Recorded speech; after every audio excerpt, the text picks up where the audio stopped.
What's up, Panthers Nation? We're back with another video today. Getting ready for that preseason game against the New England Patriots later on this week.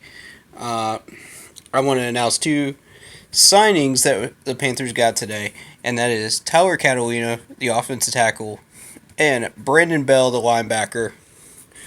I don't know that much about them. I haven't had time to really research these guys, but I'm going to go in depth on that transactions list a little bit later and post up a video about all of those later on. But today's video, I want to talk about the 3-4 defense and why it's important that we shifted to the 3-4. How does that impact the team? Will that work for us? How will that get us wins? All right. Now, firstly, I did not even manage to put all the pieces together about what this 3-4 defense was going to mean until a friend of mine told me that the 3-4 defense is not good at stopping the run. It's not built for it. That's when I started to figure out, oh, hey, this is what all these roster moves have been doing for us.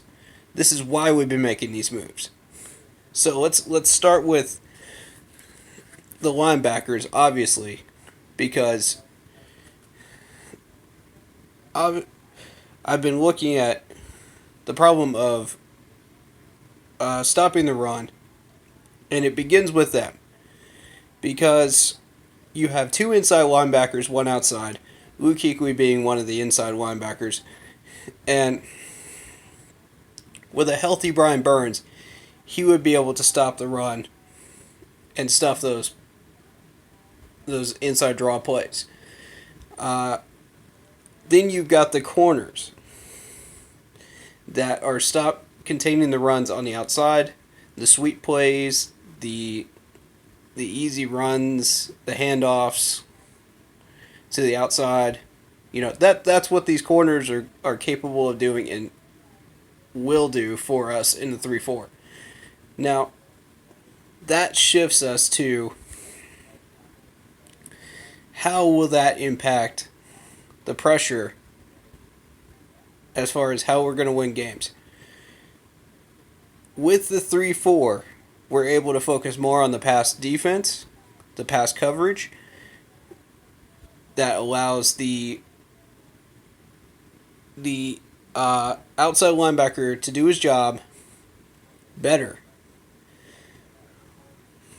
So he'll be able to cover more space in the middle versus where he normally would. I'm not sure where I was going with that, but let's continue. With this 3-4 defense, you got Trey Boston back there. You've got the safeties getting their job done. They're going to be freed up to be able to handle some of the longer passes.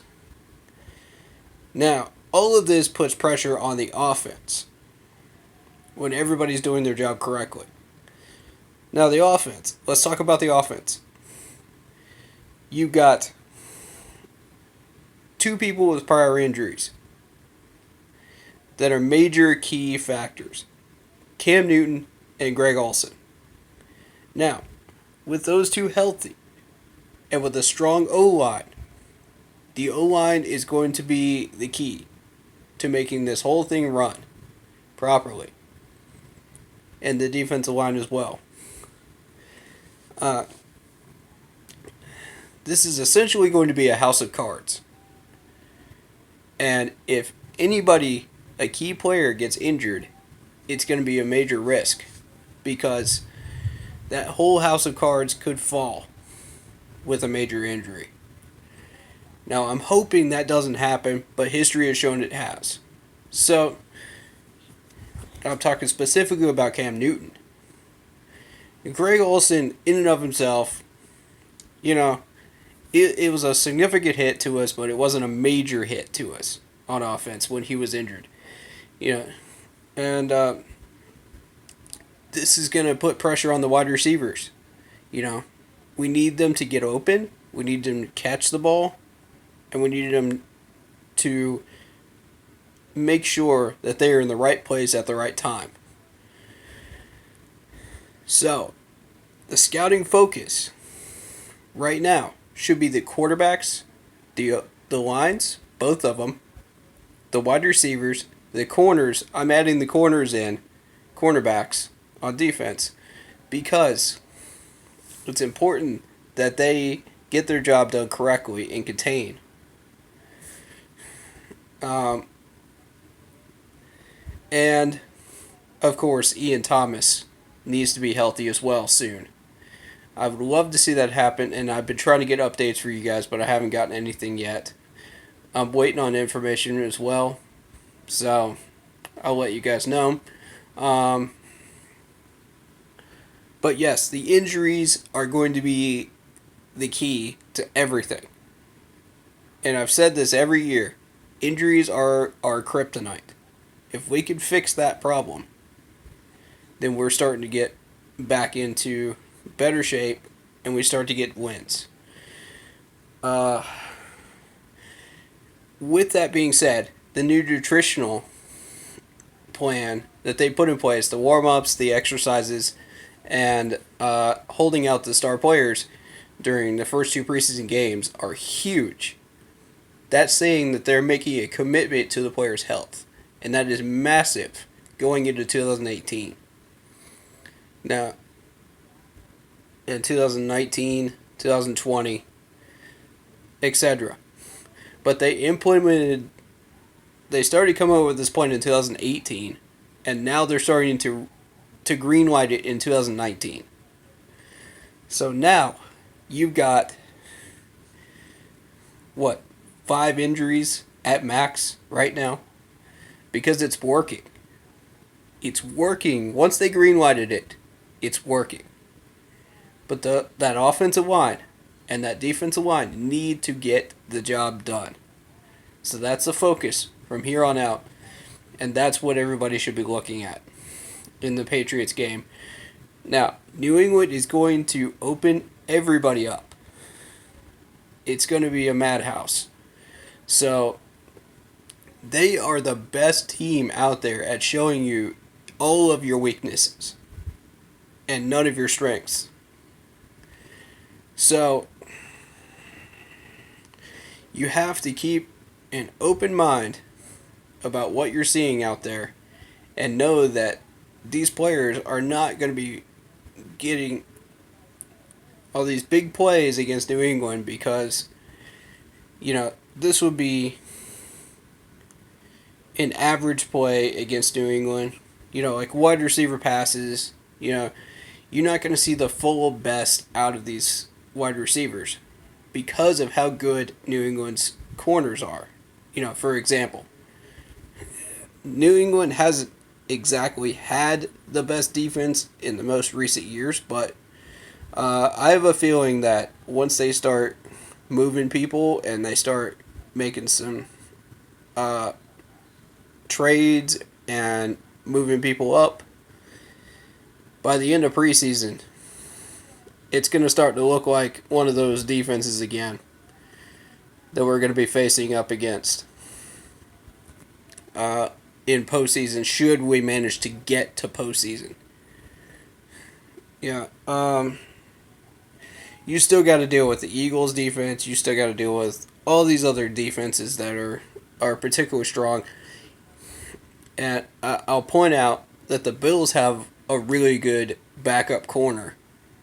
You saw it in that game this past week. But, it's getting to that crucial point where we have to have healthy players, especially star players, in order to make things run properly for this 3-4 defense. And, once you put the pieces together, and it's like a machine, it's like a domino effect. I've been saying that over the past how many years that I've been a fan of this team. That is how we've always done things. Every player, every position affects the other ones. So They have to work as a team, as a unit, and it's got to run efficiently in order to get the wins. So, that's all I've got for you guys today. I do want to point out that Elijah Hood and Matt Khalil are now signed. Elijah Hood is now a Jaguar, and Matt Khalil is now a Texan. So I just want to make sure to put that in the video. Also, I met the mascot during training camp. Awesome experience, man. I love the mascot. Sir Purr. Awesome. You know. And also I want to mention that, Ross Cockrell, special thank you to you. You didn't have to do that promo for us, but oh man, that really gets me right here, because that really opens up this channel and it promotes everything that we're doing here. So I just want to say thank you so much from the bottom of my heart if you're watching this, man. You are amazing. And I invite any players and any teammates, anybody that wants to be in the videos, let me know.